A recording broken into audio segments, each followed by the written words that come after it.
This is the Build a Vibrant Culture podcast, your source for the strategies, systems, and insights you need to turn your dreams into your destiny.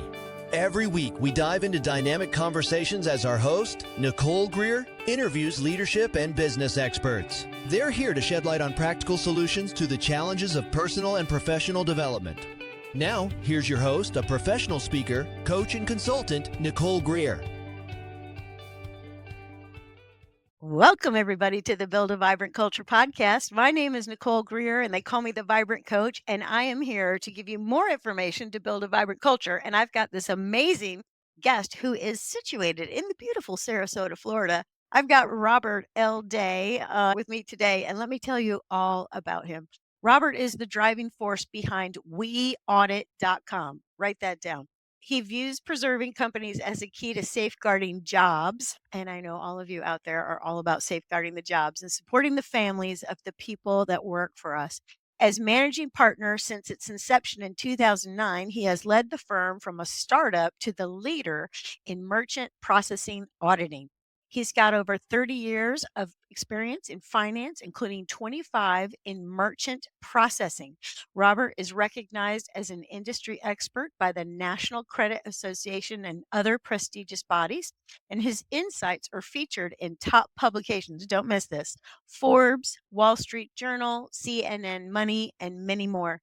He has appeared on all the major TV networks, and Robert's contributions extend to the various organizations, earning him awards like the President's Award from Fifth Third Processing Solutions and the BBB Torch Award for Exceptional Ethics. His latest book, which I have in my hot little hands, we want to talk about chapter 4. It's my favorite chapter about your aunt and the fried eggs. His latest book, The Great American Heist: How Credit Card Processors Steal Businesses' Profits, was released in August of 2023, and it's available on major platforms, and this solidifies his expertise. I am so glad you're here, Robert. Great to have Yeah. you.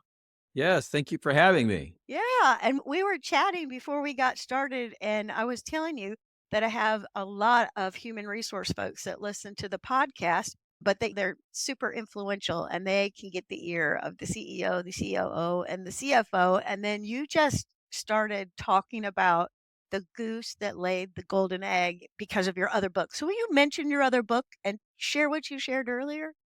Yeah, sure. So I had the opportunity a few years ago to write a book with Steve Forbes and some other upcoming entrepreneurs. And so I had one chapter, and my chapter was really like, what should businesses know and all of that. And so part of the premise was not burying your head in the sand and all of that, looking at what's coming. But the other thing was that I see so common so often is that so many people in businesses, they just bury their head in the sand and they don't really pay attention to what's going on. In other words, kind of like as I refer to as the golden goose, right? Because the golden goose, everybody knows the story. It lays golden eggs. And of course, what is a business? It is a golden goose, right? So it is what's laying all the golden eggs. It's what feeds us, gives us our perks, our benefits, our paycheck. And ultimately, what it does is it protects our lifestyle, it protects our home, it protects our family. But here's the problem. You mentioned so often, let's say in our case, about merchant processing. And so we say, well, that's not my job, right? And that doesn't just stop there, right? Nothing is their job. If they see this going on or they see that going on, it's not my problem. It's not my concern. And then ultimately what happens is that company then struggles financially, That's right? right. And then all of a sudden it's time for pay raises. They're minimal to none. Worse, they get laid off. I can't tell you how many times we've actually done like an audit for a company and we've said, hey, you guys could save like 20 million, 30 million, and even small companies, 5, 20, 30, 40, 50,000. And somebody be like, well, yeah, okay. And they don't get excited about it. They don't think about it. And I even asked somebody one time years and years ago, I said, granted, we're only going to save you $40,000. But here's the thing. You don't seem to care. Why don't you want to move forward with this? Right. Yeah. And of course, I said, now, if you'll give me an honest answer, I'll leave you alone. I promise I'll never call on you again. So we're going to trade, right? An honest answer for never being bugged again. All right. So she agreed. Here was her answer. And I get it, but I kind of was like, oh man. And I got to tell you, I mean, I'm an old guy and this had to have been 20 years ago. And I remember the conversation verbatim, like it happened 5 minutes ago. Cause she said, here's the deal. I get it. You're going to save us $40,000, but there's a guy upstairs that owns the company and I'm sure he'll be thrilled. Right. But here's the problem. You're sitting in front of me, you're talking to me, you're sucking up my time. And if we move forward, as great as it's going to be for the company, guess whose problem this is going to become? Mine. Oh I got to my. fill out the paperwork. I got to do everything. I got to make sure everything gets done.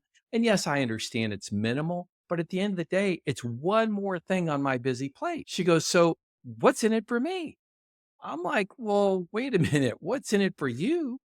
I mean, She forgive me, could but be the hero. Don't you want to well, be the hero? few things. I'm like, A, it could be your job. And yes, it could be, yes, you being the hero, Yeah. which makes me even think years ago, I was at a conference and a credit manager came by our booth and she said, what do you do? And I could tell she was kind of timid and everything. And I just said, well, before I tell you what we do, right? Tell me about yourself. What is it you do? She goes, well, I'm a credit manager. And I think she said she was like one of six, but there was 12 at some point. She goes, but they've been laying us off, laying us off, laying us off. And of course, my wife wasn't with me. So of course I say stupid things. I'm known for that. I mean, there could be a book written on the stupid things I've said. And so I just said, well, how do you know you're not going to be next? Ugh. She almost started crying. Then, Oh, then I'm don't in make the recovery ladies mode. cry at the conference. Right. So then I'm in recovery mode and I'm like, it's okay. It's okay. It's okay. Listen, let me tell you what we do. And that's kind of even a theory and a concept that we played with for a while now in our marketing is we make people heroes. Because I said, imagine going back to your boss, right? And keep in mind, everybody else is just hiding under the desk, hoping they're not next to be fired. That's But right. why don't we take a proactive response? And why don't we go to your boss and say, hey, I just found a way, maybe we can save 50, 100,000, I don't know, but the audit's free, blah, blah, blah. And we can find out. And imagine if we did deliver, $100,000 savings. Now, instead of people maybe getting let go, and maybe some will still get let go, but what did the other five do? And what did you do? Right. That's So right. you have to come to this conference and not just visit our booth, but visit every booth. And that's the Mhm. thing too. When I take my team to conferences, when we're the spectators, I say, I want you to take a piece of paper and go by and see every booth. I want you to write up every booth, tell them everything about us and ask them and give them time to tell you what they could do for us. Right now, are we going to hire all these people? Of Clearly course not. not. Right? And some of them are But there's competitors. one gem in that whole room. This is why we spend good money to go. That's Right? right. That's Because right. I'm looking for help. I didn't go to a conference because I'm looking to get away. That's called vacation, right? When I go to a conference, I'm looking for healing. I'm looking for a fix. I'm looking for a solution. Yeah. And I don't know who's got it. Maybe it's in one of the classes, maybe it's in one of the booths. But my team, it's like, no, you're not sleeping in, you're not skipping a talk. I don't care if you think it's a worthless talk. I don't care if you think it's a worthless booth. I want you to know everything. Then we'll rule out after that, but know everything there is to know. But, and I gave a little bit of a long answer to that. I apologize, but yes, it is all about where we originally were talking, even before we got on, Yeah. is that people just don't take ownership. Like I was teasing when I said, hey, there's the old saying, drive your car like you stole it. A lot of people know that expression because it's like having fun with it, right? But also that same kind of concept runs into businesses, and that is work there like you own it because you'll Mhm. be the last person to go before the owner, guaranteed, right? If you're the person that's going, hey, I've got skin in the game. When I talk to somebody and I think they might be a good opportunity here to work with them, or man, we need to make room for them, like trying to recruit them and bring them into the team versus going, you know what? It's 9 to 5, it's 5 o'clock, I'm out of here. That mindset will get you out of there. That's But the 100% right. mindset of saying, you know what? I'll do whatever it takes. I mean, really had a struggling career in my early years because I didn't have the education that a lot of my counterparts had, but I worked harder than all of them. When I interviewed for jobs that I really wasn't qualified to get, I said, here's the thing, I get that. But that's where it comes in to help because I will work 10 times harder. I will do what no one else will do. I will put in the time and I will work here like I own this place, right? I will take ownership of every solution, every problem, right? And do my best to really further the company. And this is working for some small companies, but also working there again for the world's largest, what is the world's largest today, processor, WorldPay. I was worked my way up from just a rep to being an executive, right? Before I ended my career there. So to start this company, of course, but so again, dream it, believe it, conquer it. I mean, it's available to everybody. You just have to go for it and really do everything that you can to help the company that you're in. That's exactly right. Yeah. And so what Robert is talking about here is this thing called business acumen. And the thing is, a lot of us, I love that you said I didn't have the right education at the beginning. You had this thing called OTJ, on the job training, which is super valuable. There's nothing more valuable than actually being in the petri dish while you're learning what the science is here. And I think that that's essential. And even if you're the HR director, the park and rec director at the municipality, or you are working in retail, you need to understand everything inside of this business. And that's how you get promoted. People always say to me, Nicole, how do I make more money? I'm like, understand business and Go how. after it, get hungry. Yeah, and then know how your actions and the actions of your team impact the bottom line. Because here's what Robert's talking about in his book, everybody, The Great American Heist is like, want to save 30, 40,000 if you're a small business. What's the biggest number you ever saved anybody? And then let's talk about P&Ls for just a hot second to give some context. Yeah. So we do this I mean, our smallest account's a dry cleaner. Our largest account's 64 billion, right? Whee! And everything in between. Right. But yeah, they're north of 10, 20 million in some cases. So yeah, it's a lot. It's staggering how much. And I think about that. And if you read the book, it gives you a little context to me, right? And something that, and is really has been the driving force since I was 9 years old. Yeah. My parents called me in and said, hey, we're getting divorced. Dad's moving out. Decide who you want to live with. And I'm What a looking at my choice dad. for a 9-year-old, right? Yeah, Jeez, how right. does a 9-year-old choose? And even at 9, I knew this was so disturbingly wrong, right? I Right. wasn't a therapist by any means, but I thought, what's wrong with you people? You Right, need to right. grow up. You need to figure it out. Hey, I'm the youngest of 5, right? And I had to learn to work things out with my siblings, right? We didn't get divorced. We didn't say, hey, like, I'm never talking to you ever again. Right. You're going to have to go live somewhere else, right? Hey, you fight with your brother, you work it out, right? Right, right, right. And I thought even at 9, I just wanted to stand in the middle of the room and just tell them, what the world's wrong with you people?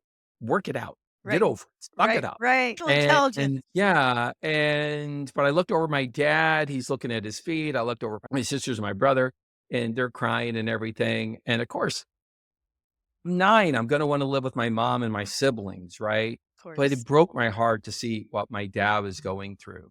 And, grateful that after back and forth off and on, they eventually did grow up and work it out. So yay. But that put me in a situation too where I moved 19 times from 9 to 19 or 18, rather, when I joined the military, right? And just seeing all the turmoil and knowing then that finances connect to that, right? Mm, One of the number one reasons for divorce is, of course, finance. right. So I didn't really give it much thought until we really started this company because I didn't want to start this company. Merchant processing had become so corrupt that I just thought, you know what? I want to be done. I don't want anything to do with it. I even kind of said, I want to go cut grass.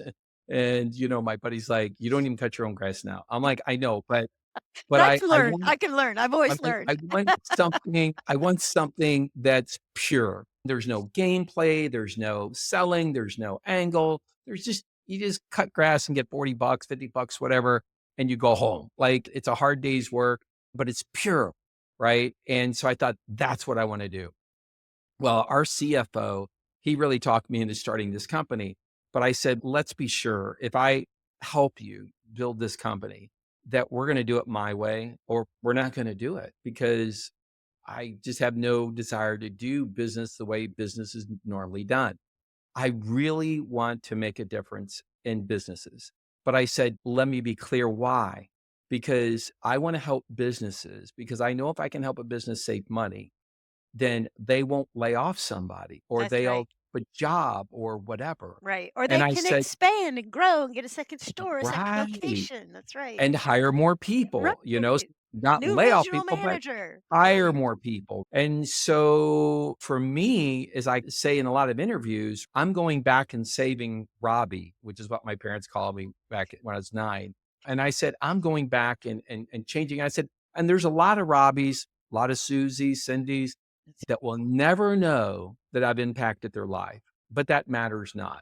Everybody who works here knows I go through, if we decide to even interview them at all, right? Like the first thing we do is they have a meeting with me and I go, I just want to tell you, you need to think about the culture that we have, that's right. why we do what we do, who That's we right. are, Because we're the trying way to we do this. behave, right? And I go, and if that is not something that you buy into, if that's not something that motivates you, inspires you, that you want to be part of, then we're just not a good fit because I can teach you what you need to do, but I can't teach you to be who you need to be and to have the heart and the passion.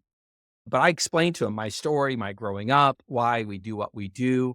And so, yeah, for us, it is all about there again, it's kind of saving families. And even as I've gone to a lot of black tie dinners early on, starting this company, doing networking and stuff, and people would say, what do you do? And I'd say, I save families. And my wife would be like, no, you don't. And I said, well, hang on. I said, give me a minute, just your honor, and I'll connect the dots, right?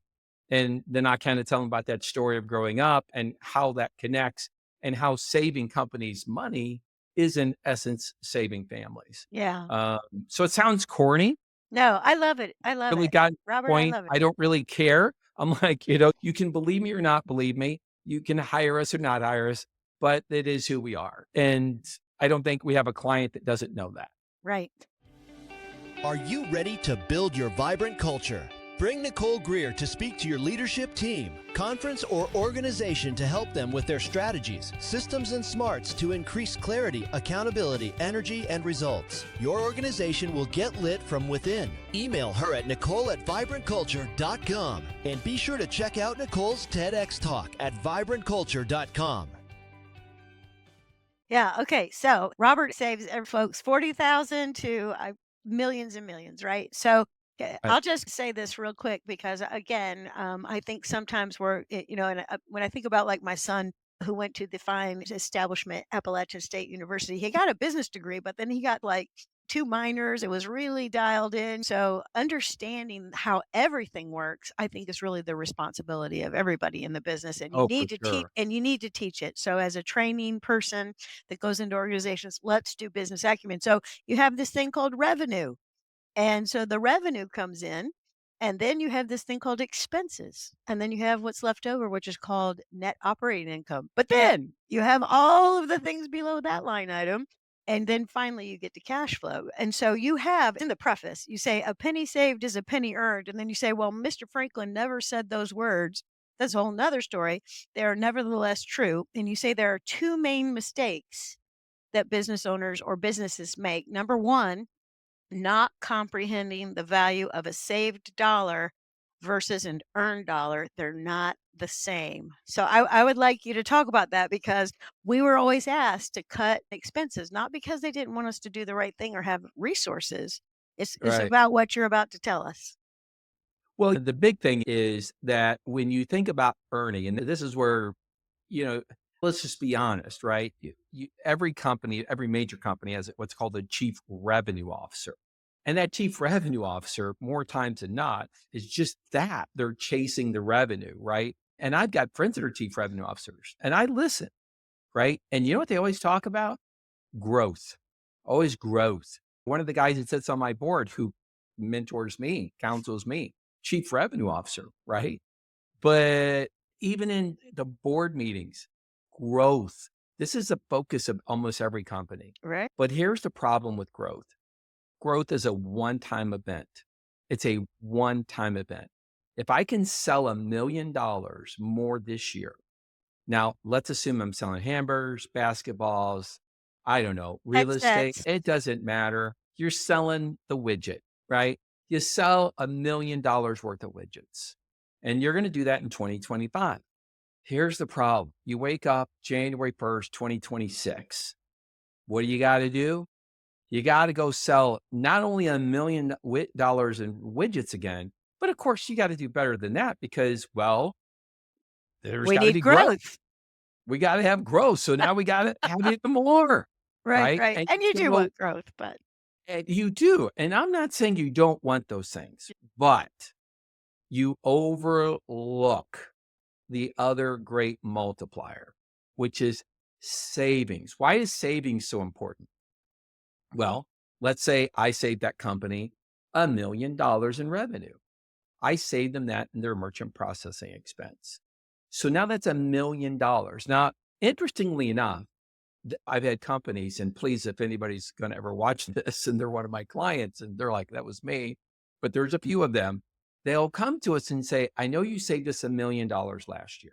And they're ongoing clients because we stay on board. And because, right. There's a lot of levers. If you read the book, there's a lot of levers you got to keep your eye on. yeah, because the processors just go right back to their old ways. They just That's what make it up a new says. fee, blah, blah, blah, and they just keep on going. So they don't just go away and stop. They just realign like any enemy does. I mean, if they can't hit the wall, they go over it, they go under it, they go around it. And processors no different. So in that scenario, we've got to kind of stay on board. So what happens is we'll have a client that'll say, you saved me $1 million last year, and that was great. And I really appreciate that. I really do. But let me ask you, what are you doing for me this year? Well, I'm saving you $1 million again this year. They're like, no, you did that last year. We're already saving that. I go, I understand you're already saving it, but you can't keep, I mean, if your processing fees are only 1.5 million, I can't save you $1 million and then $1 million again, like a new million, right? But it is consistent revenue that keeps coming back to the bottom line. And a lot of companies overlook that. They don't comprehend it. They don't understand it. They don't embrace it. That $1 million that you took and put into the savings category starts over 2026 again with you. You already have improved your bottom line by $1 million on January 1 again, right? Because that's newfound money that you don't have to go out and resell. See, that's the thing with growth. You have to redo it year after year after year after year. But savings, on the other hand, it goes right to the bottom line and just hangs out there. It just stays. It's there forever. I mean, if somebody cuts your mortgage $1,000 a month, it's a 30-year mortgage, that's money is going to stay repeating $1,000 month after month after month after month for the next 30 years. Yeah. And I Right? see kind of what you do as risk management, Oh, yeah. Well, we do a lot of risk management because Yeah. surcharging compliance, that's a big thing now. Everybody wants to surcharge, and that's just out of control. Everybody's doing it wrong for the most part. I would say, to be fair, as crazy as this seems, 99% of the businesses are doing it wrong. They just say, oh, this business is doing it, so now I'm going to do it, etc. So they just tack on to that and just say, well, we can do this. Oh, no. And as I remind people, Visa, MasterCard, American Express, and Discover never wanted to allow people to surcharge, right? So they came up and finally had to say, we'll allow you to, because they lost in a lawsuit. But the joke's on businesses because they said, well, great, we'll just give everybody 4 different sets of rules. So Visa wrote their rules. MasterCard said, we'll write theirs, Discover and American Express, that disagree with one another. Now you have to try to process payments. You have to accept from everybody. But yet you've got 4 voices going, yeah, as long as you do it this way. No, wait, no, as long as you do it this way. So very complex. And yet businesses just go, just jack it up to 3%, slap it on and tell them if they pay me with a credit card, they got to pay 3%. They're in violation. That can be a hard day of reckoning for people. And so because while we're saving them money on credit card fees, we also believe in there again, keeping them safe on compliance issues like that, as well as PCI compliance, et cetera. These are all important aspects too, because these are things that are protecting you from getting sued by the state or by the processing networks. And by the way, a caveat to throw in there without getting too legalistic on this type of podcast, but processing agreements are written to indemnify the processor. So the processor can give you bad advice, and you cannot sue them for that bad advice. That's what most businesses never think about. because they're like, my processor told me I could. Well, actually, your sales rep who's worked there for about 18 months before he worked at Taco Bell, he told you that, right? So if you want the There's truth from your nothing wrong with processor, Taco Bell. nothing wrong with Taco Bell. Don't mean to bash Taco Bell. I'm just saying, He and just burrito earlier this week. hey, it's just like everybody wants to badmouth McDonald's, but we've all been there a million times, right? That's So, right. Those right. chicken But nuggets are good. you know, the idea is that you think if a processor tells you something that you're safe. If you're going to get your processor's advice, get them to agree that, hey, they're accountable for what they're telling you. Get it in writing on their letterhead from an officer. Then you've got a true statement that you can say, no, I know this is okay. Before that or after or any other way, no, you just talk to Billy on the phone. Billy has no idea. And then when you call up a year later when you're in trouble, you're going, Billy told me. They're like, Billy who? Right. Right? Yeah, so So, that's mistake and number 2. Don't trust your yeah. bank or your processor or Billy. Well, You have because to the ask good reality questions. is, so if you think about it, they always try to like, we're your partner. We align with you, right? Well, here's what I always say when you can trust somebody. There's one easy way to identify who you can trust, and everybody knows this. When you are part of the P&L, when you personally are impacted by that P&L result, then you can say, no, we're together on this, you and me, right? Or the three of us, the five of us, if we all share on that P&L, but your bank and your processor and every other vendor, they don't, and hey, No. nor do I for that matter, right? I'm not part of your P&L, and I'm not going to tell you that I'm part of your P&L. I'm going to tell you I'm here to help you. But even with me, you need to come in eyes wide open. I'm not asking anybody to give me blind trust. And just because I'm a bank, you shouldn't have blind trust. And that's the problem so many people do. But what they also don't realize is banks are regulated, so there can be a little trust there. But keep in mind, even the top 10 banks typically will pay out millions, tens of millions, over most years, over 100 million in fines for breaking the rules. Merchant processing, on the other hand, which is part bank, but they're non-regulated. So when I speak, I'll always say to people, hey, how many of you guys process with Chase, Wells Fargo, Bank of America? Hands go up. I'm like, nope, you're all lying, right? So of course, I'm like, I'm just kidding. Don't mean to upset anybody. But I only say that to get your attention because Chase doesn't process credit cards. Chase Payment Tech does. Wells Fargo doesn't. Wells Fargo Merchant Services does, and so on down the line, right? And why is that important to take note? Because Chase has rules and they're regulated. So they have a lot of restrictions, right? They can't just take your car loan and say, oh, you're paying 4%, now you're paying 6. Or, hey, your interest rate's 8%, now it's 12. They can't do those things, right? But on the merchant processing side, Chase Payment Tech, they can make up, and I'm not just saying Chase Payment Tech, Bank of America, put any name in there that you want as a processor. They can add just a made up fee like interchange clearing fee, interchange settlement fee, or here's one of my favorite, Watts fees. Now, you'd have to be our age to know what a Watts fee even is, right? And maybe not even some people our age, but Watts means 800 number, right? When's the last time that you called an 800 number? When's the last time you paid for those minutes? I'm so old and senile, I don't remember, 25 right? years, 30 years. Somewhere probably in there. But there's processors getting charged what they call Watts fees, meaning the dial terminal called a 1-800 line, and they're charging them for the minutes on that thing. Crazy. Well, there's no such thing as a dial number anymore. When you swipe a card at a terminal somewhere, do you hear it squealing and doing the thing? Remember it No, used I to hadn't do, heard and it that would dial squeal in out? 25 years. Yeah. So it would dial out and, and all that. Oh, yeah. Well, when you stopped hearing that squealing noise and all that back and forth, that was the end of Watts fees, right? Because now everything runs on the steady stream of internet. Like while Right. we're talking here, Yeah. we're not paying by the minute. We pay a bill for the month and that's it, right? So Anyway, you see all those type of fees, and the way they're able to do that is because there's no regulation, so they can just make up fees, inflate fees. Inflating fees is another one. Like it could be 2% that Visa charges you, and the processor will actually tell you that they're charging you 2.95. And they'll tell you it's Visa or MasterCard doing it, when in fact it's just them doing it. So Mm, yeah, so it's just scary. full of junk fees. Yeah. Made Yeah. up stuff. Okay. So just to be clear, merchant fees. So if your company takes credit cards, they have merchant services that processes those credit cards through, and that is what he is talking about right now. Right. So you got to take credit cards in this life. I mean, your company has to do this or they won't survive, right? Every once in a while, I still get a check, Robert, in the mail. I don't know about you. Every once in a while, there's a check shows up.